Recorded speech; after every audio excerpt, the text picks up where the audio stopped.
सातबाराच्या बातमीपत्रात आपलं पुन्हा स्वागत।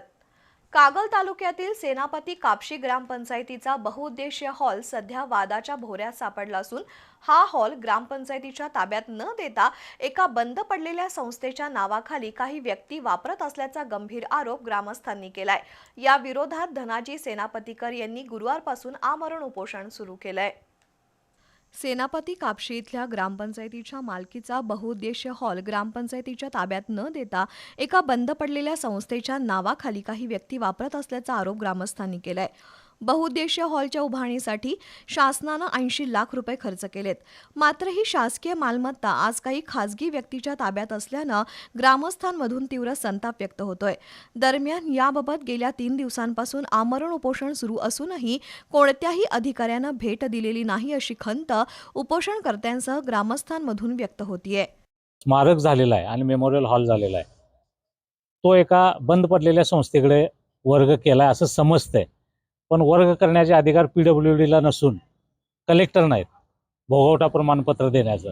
कलेक्टरांची कुठली ऑर्डर आणि कोणत्या कागदपत्राच्या आधारे दिले हे गावासमोर काय आलेलं नाही।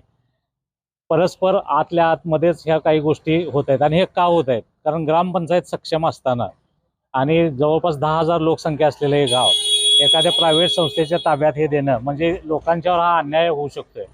हा हॉल त्वरित ग्रामपंचायतीच्या ताब्यात द्यावा अशी मागणी उपोषणकर्ते धनाजी सेनापतीकर यांनी केली आहे। सेनापती संताजी घोरपडेंचं स्मारक हे बांधकाम पूर्ण झाल्यानंतर ग्रामपंचायतीकडे वर्ग करणं गरजेचं होतं, मात्र ते स्मारक त्यांनी दुसऱ्याच एका संस्थेकडे वर्ग केलेला आहे आणि त्याला आमचा विरोध आहे। कारण ते स्मारक पूर्ण झाल्यानंतर ते ग्रामपंचायतीकडे वर्ग होणं गरजेचं होतं, परंतु एका बंद पडलेल्या संस्थेकडं ते कागदपत्राच्या आधारे चुकीच्या कागदपत्राच्या आधारे वर्ग केले आणि त्याला आमचा विरोध आहे। जोपर्यंत ते स्मारक आणि त्याचबरोबर त्यामधील जो हॉल आहे तो ग्रामपंचायत वर्ग झाल्याशिवाय हे उपोषण थांबणार नाही। या प्रकरणी प्रशासनानं लक्ष दिलं नाही तर आंदोलन तीव्र करण्याचा इशारा ग्रामस्थांनी दिलाय। यावेळी उमेश देसाई, मिलिंद देशपांडे, प्रीतम कांबळे, चंद्रकांत सांगले, युवराज एजरे, महेश देशपांडे, तुकाराम भारमल, दयानंद घोरपडे, आनंदा कुंभार, श्रीनिवास देशपांडे उपस्थित होते।